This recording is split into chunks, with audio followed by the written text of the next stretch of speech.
सरकारी telecom company BSNL यानी कि भारत संचार निगम लिमिटेड ने एक बार फिर साबित कर दिया है कि खेल कभी खत्म नहीं होता।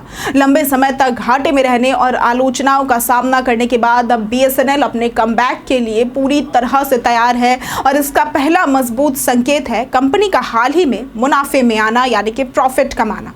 जहां एक तरफ जियो और एयरटेल जैसी बड़ी प्राइवेट कंपनियां हर महीने यूजर से मोटी रकम वसूल रही है, वहीं दूसरी तरफ बीएसएनएल ने बेहद सस्ते लेकिन दमदार प्रीपेड प्लान्स लॉन्च करके मार्केट में हलचल मचाकर रख दी है। सबसे पहले बात करते हैं 147 रुपए वाले प्लान की। तो बीएसएनएल का 147 रुपए वाला नया प्रीपेड प्लान खासतौर पर उन यूजर्स को ध्यान में रखकर तैयार किया गया है जिन्हें कॉलिंग ज्यादा करनी होती है और डेटा की जरूरत कम होती है। इस प्लान में आपको मिलती है 30 दिन की वैलिडिटी और सबसे बड़ी बात अनलिमिटेड कॉलिंग, मतलब चाहे लोकल हो या एसटीडी, अब आप बिना किसी टेंशन के पूरे महीने बात कर सकते हैं। और इतना ही नहीं, इस प्लान में आपको 10 GB इंटरनेट डेटा भी मिलता है और सबसे खास बात यह है कि इसमें कोई डेली लिमिट नहीं है। आप चाहे तो पूरा डेटा एक दिन में इस्तेमाल कर ले या फिर धीरे धीरे पूरे महीने खर्च करें, इसकी आपको फुल आज़ादी भी मिलेगी।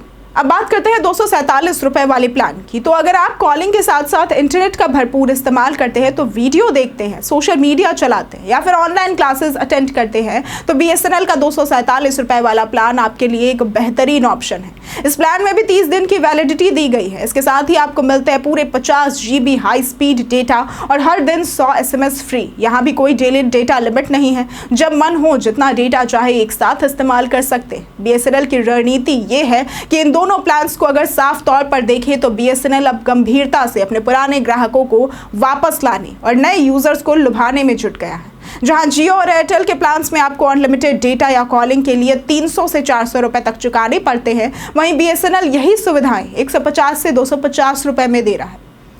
अब ऐसे में सवाल उठता है कि क्या बीएसएनएल अब जियो और एयरटेल के लिए खतरे की घंटी बन सकता है? तो सच ये है कि बीएसएनएल के प्लान कीमत और सुविधा के लिहाज से तो जबरदस्त है, लेकिन अब असली चुनौती है नेटवर्क की क्वालिटी।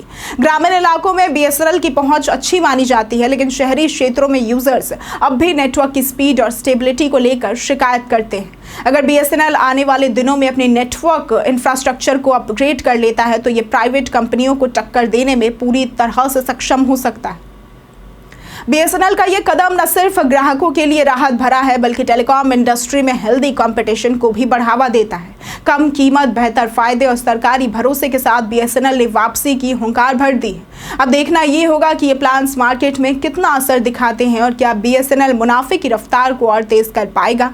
तो आपका क्या कहना है बीएसएनएल की इस नई रणनीति पर? क्या आप इन नए प्लान्स को आजमाना चाहेंगे? नीचे कमेंट करके हमें जरूर बताएं और अगर वीडियो पसंद आया हो तो लाइक करें, शेयर करें और हमारे चैनल को सब्सक्राइब करना ना भूलें। आज के लिए सिर्फ इतना ही। वीडियो हमारे साथ बने रहने के लिए धन्यवाद।